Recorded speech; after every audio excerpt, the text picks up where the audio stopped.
Assalamualaikum warahmatullahi wabarakatuh. Berjumpa lagi dengan saya Mariani SPDI, calon guru penggerak angkatan 10 Kabupaten Konawe Utara. Video kali ini saya akan memaparkan tentang modul 2.1.A.8 koneksi antar materi, memenuhi kebutuhan belajar murid melalui pembelajaran berdiferensiasi. Perkenalkan, pendidikan guru penggerak angkatan 10. Kali ini saya didampingi oleh Bapak Lukman SPD selaku pengajar praktik dan Bapak Asra SPD MPD selaku fasilitator saya.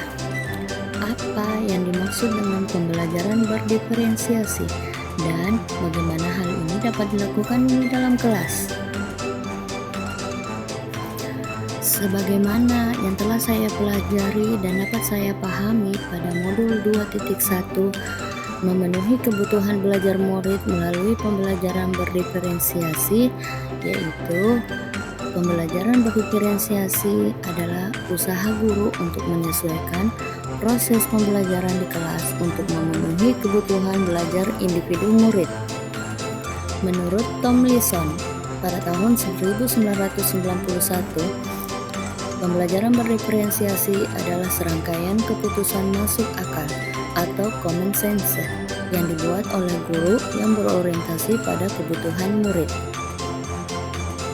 Dalam pembelajaran berdiferensiasi, seorang guru melakukan upaya yang konsisten untuk merespon kebutuhan belajar murid, sehingga dapat disimpulkan bahwa pembelajaran berdiferensiasi adalah serangkaian keputusan masuk akal atau common sense yang dibuat oleh guru yang berorientasi kepada kebutuhan murid. Dalam penerapan pembelajaran berdiferensiasi di kelas memiliki beberapa tahapan. Yang pertama, menentukan tujuan pembelajaran.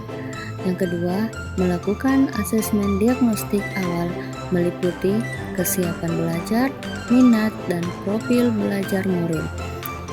Selanjutnya, hasil asesmen diagnostik awal digunakan sebagai bahan untuk melakukan pemetaan murid berdasarkan 3 aspek, yaitu kesiapan belajar, minat, dan profil belajar murid.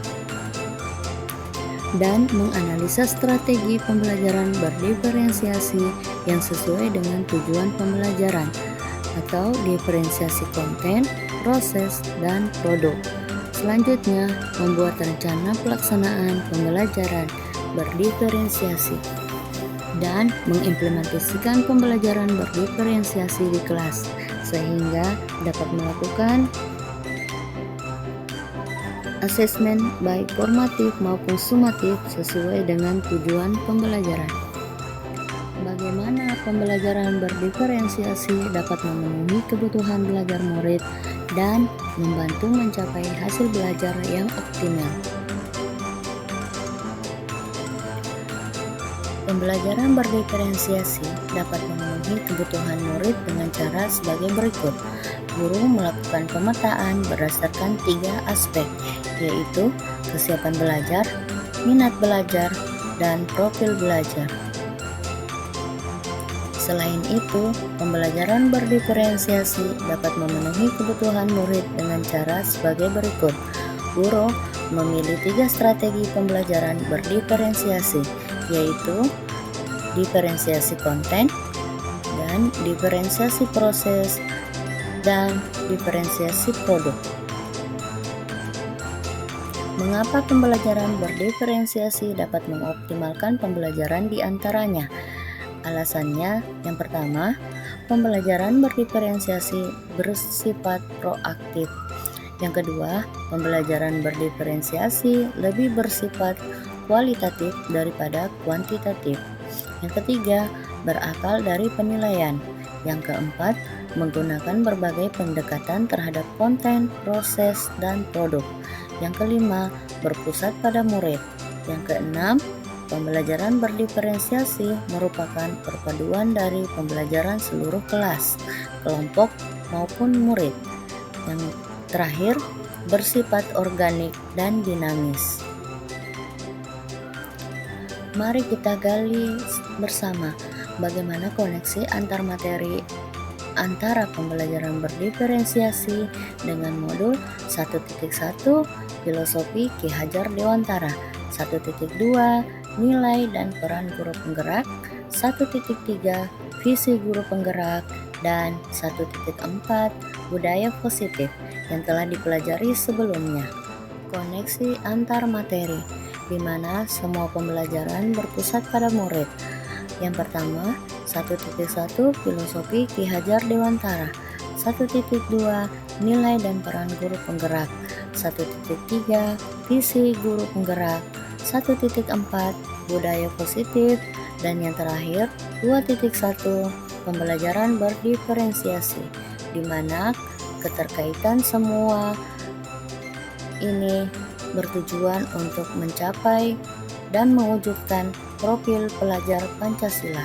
Koneksi antar materi dengan modul 1.1 Filosofi Ki Hajar Dewantara. Keterkaitan antara filosofi pendidikan Ki Hajar Dewantara dengan pembelajaran diferensiasi, yaitu dapat mewujudkan merdeka belajar. Berdasarkan pemikiran Ki Hajar Dewantara, pendidikan adalah menuntun anak sesuai dengan kodrat alam dan kodrat zaman, dengan berpihak pada anak sesuai dengan perkembangan, minat, bakat, dan potensi anak. Hal ini erat kaitannya dengan pembelajaran berdiferensiasi, yakni bertujuan untuk memberikan pembelajaran kepada anak dengan cara memetakan kebutuhan murid sesuai dengan kesiapan belajar, minat belajar, dan profil belajar anak.